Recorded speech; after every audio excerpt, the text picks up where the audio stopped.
ala de b'a Mali kɔnɔ Mali kɔ kan an bɛ bɛɛ lajɛlen fo maa ma sɔgɔlen bɛ Sefula Media la wagati la Sefula bɛ bɛɛ lajɛlen fo n bɛ silamɛya foli n bɛ salamu aleykum warahmatulahi taala wa barakatu.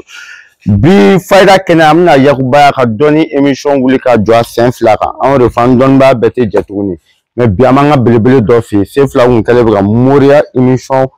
sunsori fɔlɔ ka jateminɛ kɛ ko la ka tiɲɛtigi ni nkalonitigi woloma ka bɔ ɲɔgɔn na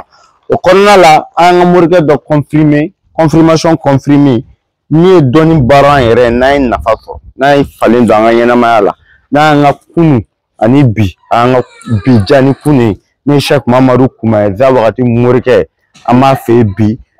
sababu tigi an b'a fɛ bi Musa Bugu o bɛ taa di Mali kɛrɛfɛ bi ani Sheikh Mamadu Kuma an bɛna baro dɔnni kunkanko kan dɔnni kɔnɔna la fɛn min ye cɛ fɛn min ye nkalon an bɛna walawala ye Mamadu Kuma y'a kɔ an yɛrɛ ye cɛbɔ da an yɛrɛ bɔ o kama an bɛna don Sheikh Mamadu Kuma fɛ sɔɔni an n'an bɛna kari ɲɔgɔn na fasa fasi la jɛman bɛna lakale k'i ka ɲɛnɛmaya débloquer k'i bɔ degun jugu kɔnɔ k'i bɔ sigi jugu kɔnɔ k'i ka ɲɛnɛmaya k'i garisɛgɛ sɔrɔ i ka se ka fɛn sɔrɔ ka se k'i bɔ muru bandiw bolo ka se k'i bɔ muru escroc bolo maa bɛ se ka dayɛlɛ dɔnni kɔnɔ cogo di maa b'a dɔn ko siri b'i kan cogo di maa b'a dɔn ko dabali b'i kan cogo min na Sheikh Mamadu Kuma k'i ka ɲɛnɛmaya dilan ni dolo ye k'i taafan yir'i la k'i ka ko dayɛlɛ k'i garisɛgɛ dayɛlɛ i bɛ baara min kɔnɔ ka se ka marcher rester connecté ani Sheikh Mamadu Kuma bɛna kari ɲɔgɔn na